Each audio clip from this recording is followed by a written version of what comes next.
Hello, everyone. Welcome back to the Juvo Hub podcast. My name is Jonathan Sarr, and this is your helping hand in property management education. And I am your host. With me today is Mark Howell from Howell Creative Concepts. We have Dave Sayers from Cortland back with us today. We have been putting together a wonderful series on change management. Today's focus is on communicating initiatives. We look forward to that discussion. So, Dave, welcome back to the show. For those who may not have heard the previous episodes, can you give us a brief overview of who you are and what you do, my friend? Yeah, absolutely. Dave Sayers. I work at Cortland. We're a multifamily development firm based in Atlanta. And I get the privilege of leading our learning and development teams and also focus on change management initiatives in the organization. So I'm super excited to continue our conversation because now we're already on part 3. That's amazing. I know. I love it. So, the first episode, we talked about really the foundation, getting that cohesiveness. Second episode, second part was connecting the dots. So now we're on communicating initiatives, and you've provided for us, the 5 keys to communicating initiatives. So the first one you reference is change champions. What's that all about? Mhm. Yeah, so first, there's lots to share around communication and communication across an organization that I will try not to get into for this one, but just focus around how you communicate change in the organization and really the initiatives that you've now established from our previous discussion. And the first part, what I found super helpful is to have a champion in each department that helps you focus on the changes that are going on. Because as a leader, if you're in charge of the change management functions, you want to get updates on all the initiatives that happen. And there's no way that you can possibly do that on your own because that's you reaching out to different departments, setting up meetings. Your time will be spent meeting after meeting after meeting, update after update after update. You'll never be able to get anything else done. And so what we found super helpful is to have change champions in the organization, and they report up their departmental changes that are going on, and they talk with us as a change management side to help make sure that things are moving forward and talk about initiatives that they're thinking about, and that way we're ahead of the game for sure. I love that. I think we did talk a little bit about that, Love it. where creating Love it. those sort of what would you call it? What did you call them? They bring it up from their idea, their level to the change management folks who make that decision. But I think when you don't create that Yeah. sort of balance of letting their voices be heard, which is what we had talked about in the past session. There's more buy-in when you allow that to exist. So I love that you guys are good change champions of that, we'll call it. So congratulations for that. Yeah. Well, thanks. What I love about change champions is they really are the eyes and ears because we can't be everywhere. And so there's times of like, hey, did you hear about this? I'm like, oh no, we didn't. Let's talk about that. Because it takes a team of people to make that happen for sure. Beautiful.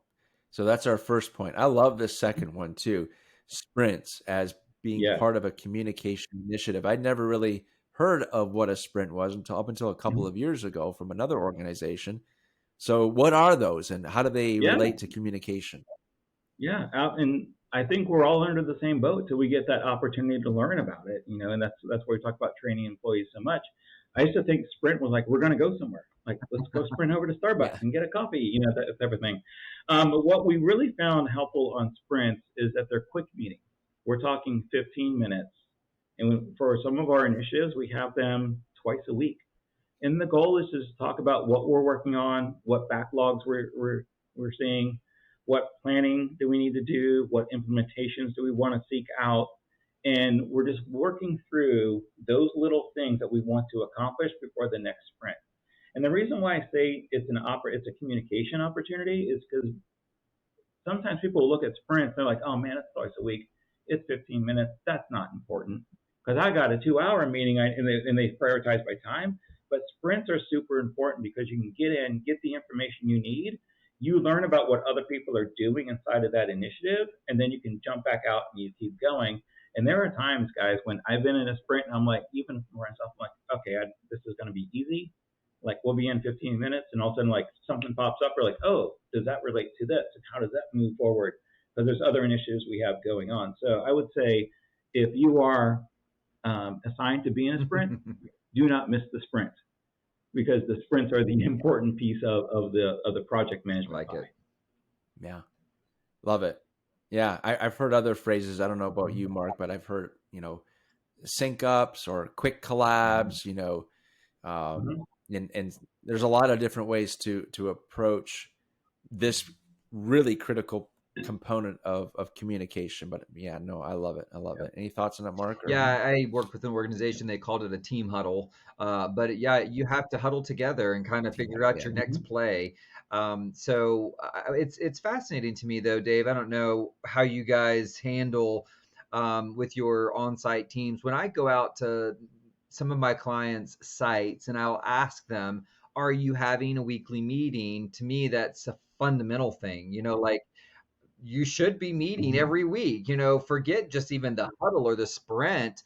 Are you even conducting a meeting of serious nature, serious topics? And 9 times out of 10, a lot of people out on site say, no, we don't have meetings very, very often here at all. And so I'm kind of fascinated by that. I don't understand how the communication stays strong when you're not doing a sprint, a huddle, a meeting, something. Like, how as a leader of people do you run those teams without doing these types of things? I don't get it. I mean, do you have a problem with people not wanting to do that? Absolutely. Yeah. I think, in the multifamily business, it's you either find companies that are very strong at it because they enforce it, or you find companies that don't enforce it, and so people just don't do it. It becomes one of those things where if you do it every day, that some people feel like, well, why am I just did this yesterday, right? But it's the huddle for us is not really so much with a bunch of information. A huddle is really the opportunity to get everybody together, to build the camaraderie and the engagement of our values for who we are as an organization.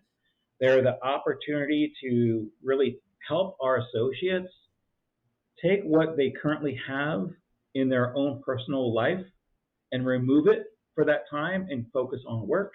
And then if they want to pick up that luggage when they get back, they're more than welcome to do so, right? And then focus on the tasks that we have to do, right, even on site. So we don't require a huddle every day, but we do 4 days a week. We do it's anywhere from 10 to 15-minute huddle.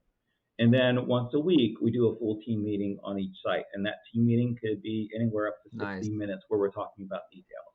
Because for us, what's super important is how our associates interact to the values that we've created as an organization, which then help us affect the resident experience. Right. So if somebody isn't loving what they're doing and letting it show, you're going to see that in the interaction. Right? If somebody isn't willing to grow together and play as a team, you're going to see that because they're not going to want to do certain things because they don't know how to do it. And so we reinforce our values pretty much every day on site, which I know takes us totally away from change management, but since you brought it up, I'm like, that's a very important topic. Yeah. But you're right. But that also gets us to that third bullet point here under communicated initiatives. Jonathan, if you want to introduce that one, it's about timeline. Yeah, absolutely. Let's just take a quick commercial break and we'll come right back and we'll dive into what timelines are. Are your supervisors in compliance? When supervisors make mistakes, everyone is at risk. Compliance training lowers that risk. Juvo Hub is happy to announce its new online course, Sexual Harassment Prevention and Training for Supervisors. Learn more about this course at juvohub.com, your helping hand in property management education. Okay, welcome back, everyone. We've covered change champions. We've had a nice little discussion on what sprints are and why they're so effective as part of your communication initiatives. Dave, why are timelines so important, and how do they affect? How are they a component of communication? Yeah, so every time you have that initiative laid out, you're going to create a timeline of events of when things need to get done. What's super important that I will say what we found super important for us is that we keep focused on the timelines for when things do need to get done, So we know if something doesn't get done, one, that's okay because it didn't get done, because sometimes things get moved around. But what other initiatives do we have that can then bump into that timeline? And so it's important as we're thinking about the timeline approach is as we have that initiative planning session, we start going through the kickoff meeting, we start assigning tasks to folks, that we set timeline and due dates for those tasks to get done. And we keep track of those conversations so we know that we're going to hit a deadline or not hit a deadline. Because the other thing I think, especially that's inherent for our business, is the seasonality of the business, right? I mean, how many times have we heard it's peak leasing season, right? Yeah. Or it's HVAC season because it's summer in Texas, And so we want to keep thoughts of those things so we don't put up our initiatives, our big initiatives around those peak seasons where the on-site teams can't even focus on Yeah. Yeah. I think they create a nice visual too, again, for those who like visuals, who need to see something. I've worked with a bunch of different like project management tools, and that comes with it is timelines. That's we have an execution of a project that's being started, and this is the timeline, not just for the project itself, but for the individual tasks that may be associated with it. So that really just helps paint the picture of the scope of work and keeps everybody on the same page. So I think they're a beautiful, beautiful communication initiative, or communication component rather, that really helps out. Oh yeah. Okay, so next, you got a thought on that, Mark? No, Sorry, I I was didn't just saying, I mean to cut you agreed. off. Yes, completely. Okay, cool. On to the next point. Calendar the initiatives. All right, so this is interesting. Another visual. So tell us about that, Dave. Absolutely. And we found this one helpful for us as we started to do it. As we first started looking through the initiatives, we would capture them. We'd have a lot of documentation in the background. But if people don't know, they just kind of assume, right? They're like, oh, well, nothing's happened in February, so let me go ahead and do that. It's like, well, we actually had 2 initiatives in February, so we don't want to do that. And we have to remember that all the initiatives that we want to get done, again, all go back to affect your employees one way or another. So balance those out. Create a calendar of initiative events. When is something going to be piloted in a given market or a given department? How long is that pilot going to be? And then when will you start to do implementation? Which markets will you do implementation at? And create yourself a calendar list of what all that looks like. So when somebody comes to you as a change management leader and they say, hey, I want to roll out initiative X, when can I do that? You have an idea when the best time frame is in which to do that.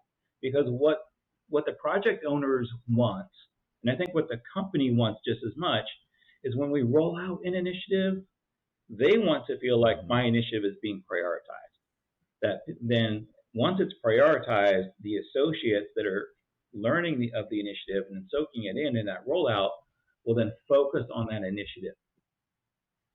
We've ran across situations, and I'm sure companies do, where they're like, we have 3 initiatives at one time, all hitting the site team, and they don't know where to focus. Do I do this marketing campaign to get our Google reviews up, or do I go through this implementation of this new software? Like, which do I do? And if those departments are communicating and they're not prioritizing what those are for the site teams, nobody will be successful. Yeah, I have to agree with you on this. I am working with a client now where they did this initiative, agreed to do this initiative about changing over the portal for the residents. But sort of in the background of that thought, they knew many of the sites were having a problem with reputation management. And so I go out there and I'm trying to convince them, hey, let's go ahead and attack your issue with, some type of, merchant referral campaign or a resident, appreciation, like to really kind of get them flooding the sites with moments of them being happy. And then someone said, hold on, probably not the best time to ask for these reviews when we just put them through a very rigorous, painful portal change, and they were all mad about it. And I was standing there and I was like, well, I didn't even know about this, and thought, oh my gosh, this is definitely is not the time to ask for, your resident reviews and to build up your resident kind of what's it called your review campaign. Yes. And so I thought, okay, well, abort. I was like, okay, don't do that anymore. But I have to say, like, I was a little thrown back because that would have been a perfect time to have looked at a calendar and said, collectively as a company, what are we looking at and what are those timelines? Because we should avoid doing certain things that will be more of a backlash or not the best time to highlight the residents' comments when we've maybe put them through something that they didn't appreciate. So yeah, I wholeheartedly think that putting out a calendar, and it kind of reminded me of when I think about time management, we talk about short-term goals and long-term goals. That also will help with your time management. Put that aside as a long-term goal. This is what we want to accomplish, but what steps do we have to take to accomplish that long-term goal? Because if you wait till the last minute, then it becomes a short-term, fiasco when you get right to the finish line of it. So yeah, I love it. I like that a lot. Yeah, it reminded me, Mark, how many times we would see a survey about a service repair, and they rated the service repair like 2 or 1, but in the comments they're like, so and so is great, but I didn't like how you did this, and so they're affecting the survey for the service repair, which that wasn't the best venue, but it affects. Absolutely. Yeah, I totally agree. Yeah, very good. And I like the word you used earlier, Dave, prioritizing. So I think we talked about it in an earlier episode about having, even after you've whittled it down from 60 initiatives to 12, still seeing that those are all running parallel to each other can be difficult to manage. Well, what do I do? So the prioritizing, and again, that visual is just awesome. So that leads us to our 5th point. We've covered change champions, sprints, timelines, calendar, and now you are a marketing champion. We can start singing if we want. Yeah, we are the champion. Go for it. Yeah. That's right. Yeah, we should start singing it, right? Yeah. This is pretty easy. If you are the change leader or in charge of change in an organization, if you don't market it, nobody else is going to do it. We're talking about a word, the C word, that people don't want to hear, right? Because they don't want to embrace it, right? Change. They're like, oh, no, I don't want, I'm comfortable with where I am. Why would I want to embrace this? Now you have somebody in charge of this, So you've got to build excitement around the feel for change, and it's okay to be a change. You got to be able to market the connectedness of the initiatives that you're doing, how they affect to the overall business and the big mission, and help give to them, like we talked about earlier, the why behind the what for what we're doing. Because if you're not going to do it, nobody else is going to do it. So be that champion of change. Rah, rah. I feel like where's my pom pom? Yeah, pom poms and the backflips and the, what do they do? Those people pyramids, right. All the way up on the you can spell change with body. Yeah. No, it's perfect. We want the audience to make sure we're not talking about being marketing in marketing. It's just simply you are excited. You know what this is going to do. And that's part of, even though it has nothing to do with marketing necessarily, you are getting that out there, showing, what this is going to do and the benefits it's going to have to the organization. So I love it. Yeah. Love it. But like Jonathan, you bring up a great point, because how many times do we make enhancements in a company for the benefit of the residents? Do we really go through the process of properly marketing that to residents or future residents of how we're enhancing the business? Sometimes I'd say more than not. Yeah. But those are great opportunities to talk about what we're doing to make a better customer service experience for them. Yeah.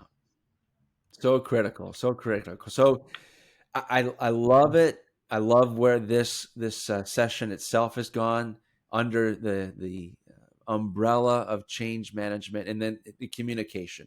So it's only going to be as successful as how you communicate that out. Dave, you've highlighted some 5 key ways. I'm sure the audience, like you said too, there's a lot of things we can talk about from a communication standpoint. It's such a huge topic, but we're glad that we could focus in on change champions, sprints or huddles, whatever you want to call them as an organization, timelines, Mm-hmm. calendar, and then be a marketing champion. So talk it up, what the benefits are going to be. So thank you so much for contributing to this part of the series of change management. And how can people stay in touch with you, Dave? Yeah, easy enough. I'm at Cortland, and it's a great place to be. So if you want to reach out to me, you can always reach out through our company email. It's david.sayers@cortland.com. Or you can reach out to me on LinkedIn. It's Dave Sayers, and I'm the only bald Dave Sayers in the whole list, so I'm easy to find. Boom. I love it. Love it. Mark Howell, my friend, Howell Creative Concepts. How can people stay in touch with you? Yeah, absolutely. So Howell Creative Concepts, Howell is spelled Howl, as in Howl at the Moon, creativeconcepts.com. You can reach me at my website, or I'm on LinkedIn also, Mark Howell, which is Howell on LinkedIn. Awesome. Thank you very much. So thank you again, both of you, for being on the show today. My name is Jonathan Sarr. You can learn more about Juvo Hub at juvohub.com, Juvo hub.com. Connect with us on YouTube. We have this podcast in video format. If you prefer just the good old-fashioned podcast, we're on all the major stations, so make sure you like and follow us there. And from a social perspective, you can follow us on Instagram at Juvo Hub. So thank you again, Dave and Mark. We look forward to our next episode talking about change management. Until next time, class dismissed. Take care.